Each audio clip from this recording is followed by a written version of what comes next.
बाळासाहेबांच्या तमाम शिवसैनिकांना तुमच्या ह्या अनिश गाढवेचा, बाळासाहेबांच्या लहान शिवसैनिकाचा आणि शिवसेनेच्या प्रवक्त्याचा मानाचा जय महाराष्ट्र. शिवसैनिकांनो, शिवसेना एक वादळ या तुमच्या हक्काच्या व्यासपीठाला, या एका लहानशा युट्यूब प्रबोधन माध्यमाला तुम्ही सर्व शिवसैनिकांनी लाखोंच्या संख्येने सबस्क्राईब जरूर करावं. कारण हे एकमेव माध्यम आहे या विकाऊ पेड मीडियाच्या जमान्यामध्ये. शिवसेना एक वादळ हे कटिबद्ध आहे तुम्हा सर्वांपर्यंत शिवसेनेच्या अनुषंगाने असलेल्या बातम्या पोहोचवण्यासाठी, शिवसेनेचे विचार तुम्हा सर्वांपर्यंत पोहोचवण्यासाठी. त्यासाठी तुम्हा सर्वांना, सर्व महाराष्ट्र प्रेमींना, संविधान प्रेमींना माझं एकच आव्हान आहे. शिवसेना एक वादळ या तुमच्या हक्काच्या लहानशा प्रबोधन माध्यमाला सर्व शिवसैनिकांनी लाखोंच्या संख्येने सबस्क्राईब जरूर करा, ही कळकळीची विनंती. आज तुम्हा सर्वांसमोर एक असा मतदारसंघ घेऊन येतोय, असा लोकसभा मतदारसंघ घेऊन येतोय आणि मुळात ही चर्चा मी वरवर करणार आहे. डीप थरो अनालिसिस मी या मतदारसंघाबद्दल आज तरी करणार नाही, कारण बऱ्याचशा गोष्टी आहेत ज्या अजूनही अनुत्तरित आहेत. बऱ्याचशा गोष्टी आहेत ज्याविषयी मी अजूनही माहिती घेतोय, अजूनही विचार मंथन होतंय पक्षातर्फे की नेमकं या मतदारसंघामध्ये काय घडलं, नेमका हा थोडक्यातला पराभव असा का घडला, जो मतदारसंघ अशा प्रकारे पराभूत व्हायला नको होता. आज महाराष्ट्रातल्या लाखो शिवसैनिकांना, करोडो शिवसैनिकांना जर तुम्ही प्रश्न विचाराल, महाराष्ट्रातले फक्त 2 मतदारसंघ सांगा, फक्त 2च सांगा, टॉप 2 सांगा, तसा महाराष्ट्रातल्या सगळ्या जिथे जिथे शिवसेनेचा पराभव झालाय, सगळेच पराभव शिवसैनिकांच्या जिव्हारी लागलेले आहेत.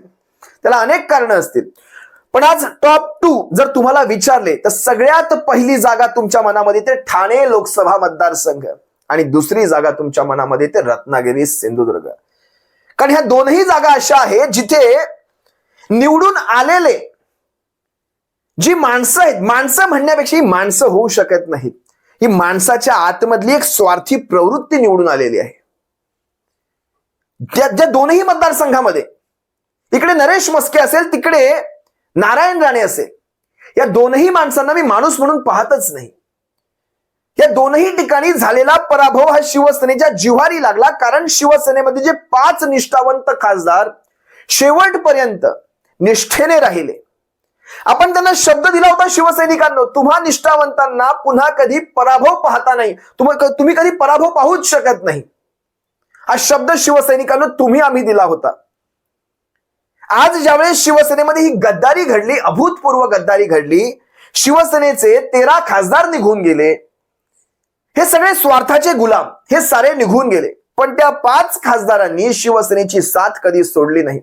या पडत्या काळामध्ये, या अटीतटीच्या काळामध्ये, शिवसेनेच्या संघर्षाच्या काळामध्ये हे 2 खासदार आणि ते 3 जे निवडून आले आपले, त्यांना भरघोस मताधिक्यांनी शिवसैनिकांना तुम्ही निवडून देखील दिलात. परभणी असेल, ओमराजे निंबाळकर असतील, दक्षिण मुंबई असेल, अरविंद सावंत साहेब असतील, धाराशिव असेल, या ठिकाणी सर्व शिवसैनिकांचे आभार मानतो. तुम्ही आपला शब्द खरा केलात, पण आम्ही शिवसैनिक जे ठाण्यातले, विशेषतः रत्नागिरी सिंधुदुर्गातले, विशेषतः कोकणातले म्हणावे लागेल, आम्ही कमी पडलो आणि आम्ही आमच्या या निष्ठावंतांना पुन्हा दिल्लीच्या तख्तापर्यंत नेऊ शकलो नाही, याची खरी सल आमच्या मनामध्ये आहे.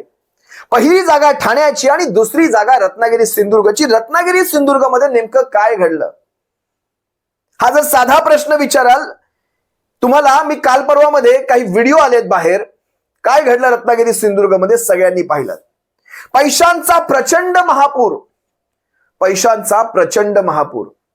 रत्नागिरी सिंधुदुर्गातला मी तुम्हाला एक व्हिडिओ दाखवतो, या व्हिडिओमध्ये तुम्हाला कळेल नेमकं काय वातावरण होतं तिथे. प्रत्येक घराघरामध्ये जाऊन कशा प्रकारे, बघा तुम्ही एकदा हा व्हिडिओ पहा, त्यापुढे मी माझं विश्लेषण करतो. नमस्कार. काय म्हणतोय, उद्या इलेक्शन आहे, कमळ बटन नाही बटन दाखव ना, दाखवा, दाखवची गरज नाही. अरे बटन दाबून काय दाखवू आपण, बघ कमळ 2 नंबरचा बटन, हे कमळ दिसताला, त्याच्या पुढचं बटन दाबायचं. हा, तुमची 5 मतं होय ना, 5 असत ना, हा, मग 5 मतं, 5च्या 5 जण येऊन कमळाकच मतदान करायचं. बाकी कोण येते, काय करते, सांगते, ऐकायचा नाही. या साहेबांनी आमच्या पाठवलेला, नाही पैसे कशा साहेबांनी पाठवलेला आता, आम्ही नाही, आमचं नाही आता काय पक्षाचं, आमचं काय आहे, राणे साहेब निवडून येऊ होय एवढा 100%, बस एवढंच विषय आहे. तुम्ही फक्त त्यांना सांगा आम्ही विश्वनाथ जाधव येऊन गेलो म्हणून सांगा, बस बघूया काय सांगा. हा, आणि कमळाशिवाय मत मात्र देऊ नको. काय, कारण काय झाला, वरती नारायण राणेंचीच गरज आहे म्हणून कमळ देव काय, बाकी काय उपयोगाचा नाही. लक्षात दिला कोण काहीतरी येऊन सांगित अजिबात नाही नाही नाही नाही नाही राजन भाई हा हा हा काय तर सगळे सांग. होय होय होय निम्मी हयच घेतला असं वाटतं काय मत हा मशीन दाबून हयच घेतलेली. व्हिडिओ पाहिल्यानंतर एव्हाना तुमच्या लक्षात आलं असेल निवडणुकांच्या 1-2 दिवस अगोदर तळ कोकणामध्ये विशेषतः तळ कोकणामध्ये नेमकं काय काय घडत होतं. ज्या काळामध्ये आपण पोलिंग एजंट शोधण्यामध्ये व्यस्त होतो त्या काळामध्ये यांचं कार्य कुठपर्यंत पोहोचलं होतं हे सारं तुमच्या सर्वांसमोर मी दाखवलं. आता लक्षात घ्या शिवसैनिकांनो हा पराभव जरी जिव्हारी लागलेला असला तरी या सर्वातून बाहेर यावंच लागेल. कारण पराभवातनं शिकणं हे कधी थांबवायचं नसतं आणि विजयाचा उन्माद कधी करायचा नसतो. पराभवातनं शिकणं हे फार महत्वाचं असतं आणि हे एकमेव कारण नाही. हे एकमेव कारण नाही, याच्या व्यतिरिक्त अनेक अशी कारणं आहेत. जवळपास 10 कारणं मी आज तुम्हा सर्वांसमोर घेऊन येतोय. कोकणामध्ये नेमकं आपण कुठे कमी पडत आहोत ही सर्व कारणं मी तुम्हा सर्वांसमोर घेऊन येईल. पण तरी देखील पैसा फॅक्टर हे सगळ्यात पहिलं आणि महत्वाचं कारण आहे. पैसा फॅक्टर ज्या 10 कारणांचा मी तुम्हा सर्वांसमोर उल्लेख केला त्यातलं पैसा हे सगळ्यात मोठं आणि महत्वाचं कारण आहे. आपण कमी पडलो, आपण 4,000-5,000 रुपये मतामागे वाटण्यासाठी कमी पडलो आणि कधीच आपल्याला ते जमणार देखील नाही. कारण जी काही मिळतील ती निष्ठेची मतं हवी आहेत. अशी विकत घेतलेली मतं कदाचित आज मिळतील पण उद्या मिळणार नाहीत. कारण विकत घेतलं जातं ते प्राण्यांना, विकत घेतलं जातं ते मांस मच्छी मटणाला विकत घेतलं जातं, विकत घेतली जाते ती दारू, पण माणूस नाही, माणसाची निष्ठा नाही. आज विनायकजी राऊत साहेब तुम्ही कमी पडलात पैशामध्ये. तुम्ही 500 रुपये 1000 रुपये 2000 रुपये 5000 रुपये काही ठिकाणी विशेषतः सावंतवाडीमधनं मला जे मेसेजेस येऊन पडले ते 2-2 हजार रुपयांचे आहेत प्रत्येक घरामागे.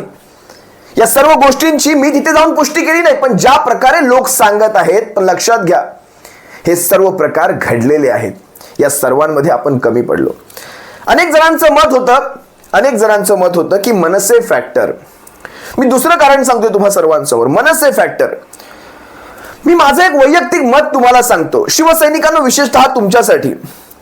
मनसे फॅक्टर हा दक्षिण कोकणामध्ये म्हणजे विशेषतः सिंधुदुर्गामध्ये रत्नागिरीमध्ये थोडासा चालेल पण दक्षिण कोकणामध्ये मनसे फॅक्टर हा तितकासा प्रभावशाली नाही.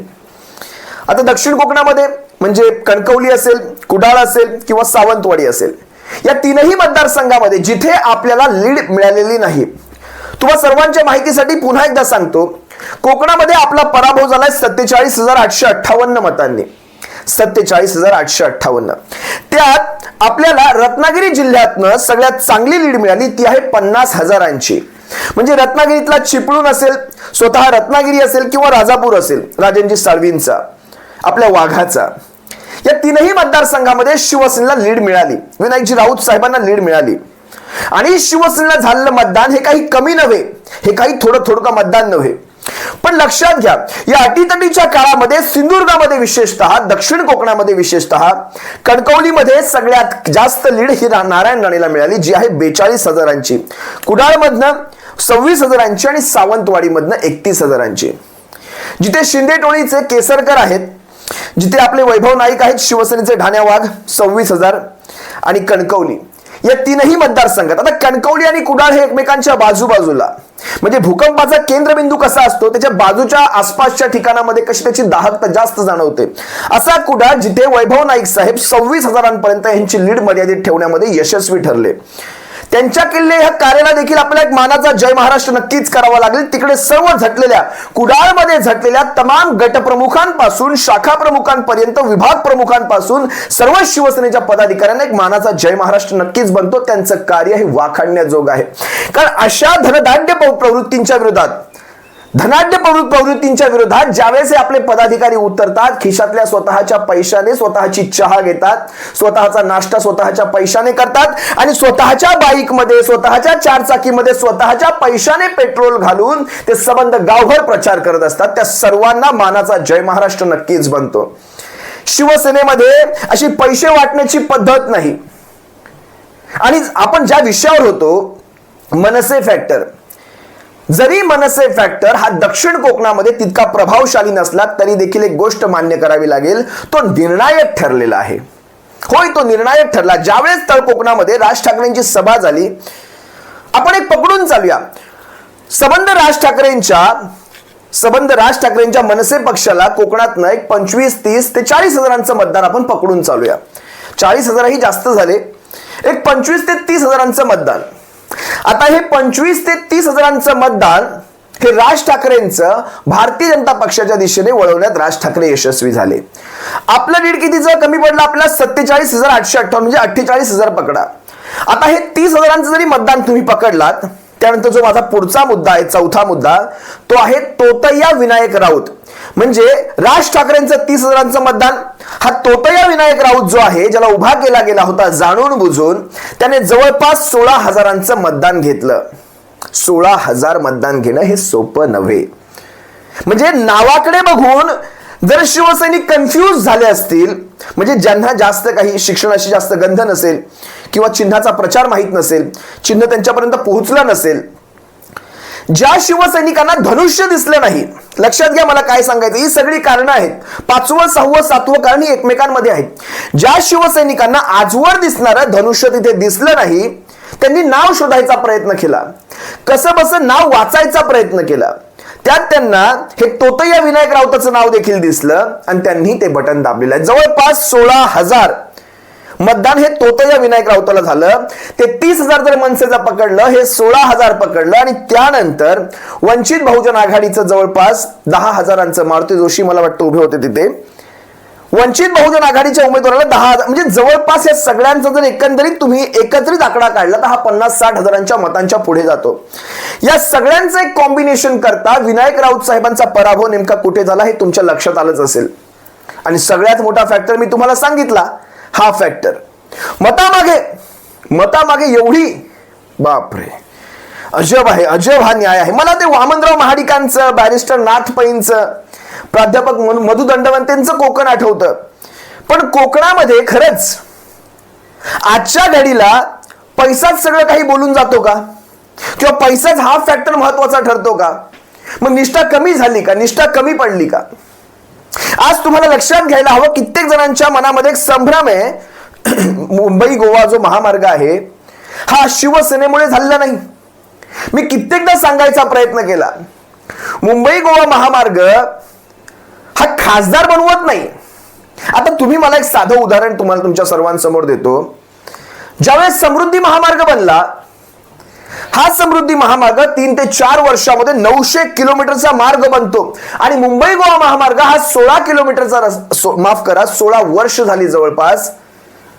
या रस्त्याला मात्र कारणं दिली जातात की कोकणामध्ये जमिनींमध्ये भावाभावांमध्ये वाद, भावकीमध्ये वाद, गावागावांमध्ये वाद, हे असे वाद सगळीकडे असतात.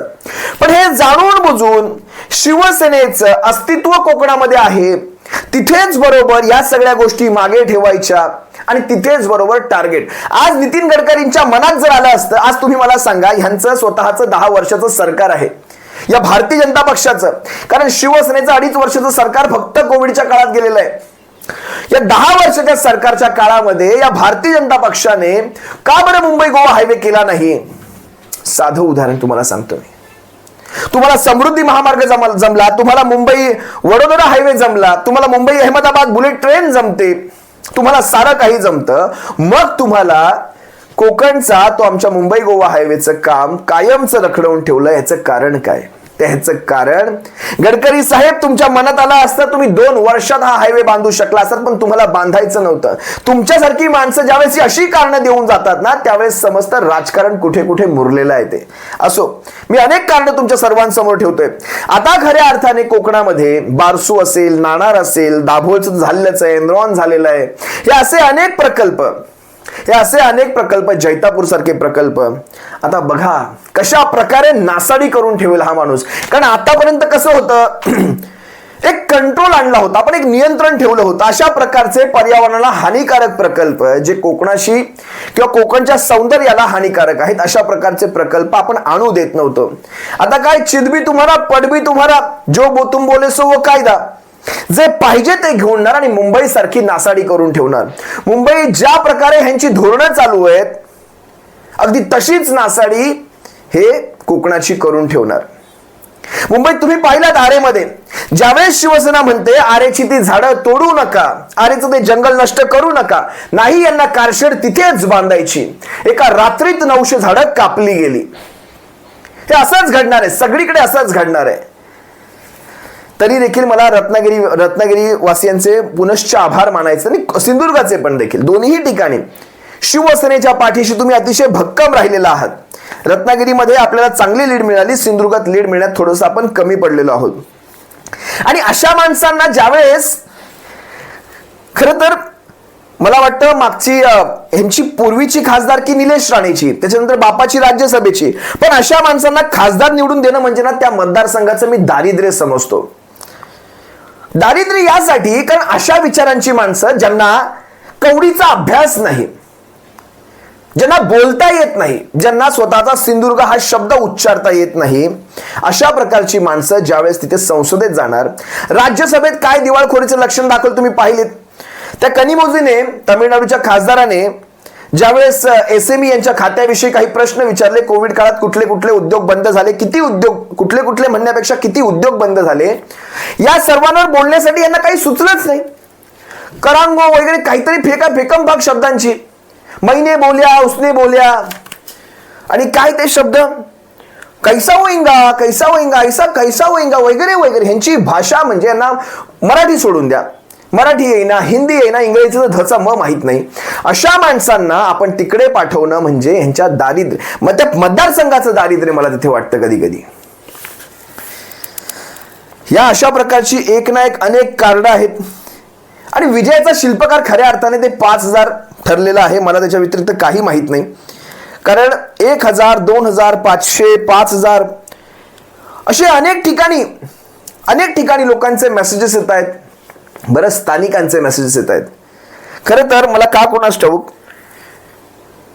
ज्या माणसाने मराठा आरक्षणाला इतका विरोध केला, खऱ्या अर्थाने मराठा विरुद्ध कुणबी हा वाद घालायचा प्रयत्न केला, नाही मराठा विरुद्ध कुणबी हा रामदास कदमाचा, यांनी मराठा विरुद्ध 96 कोळी मराठा हा वाद घातला होता, म्हणजे मराठ्यांमध्येच आपसात वाद घालायचा प्रयत्न केला.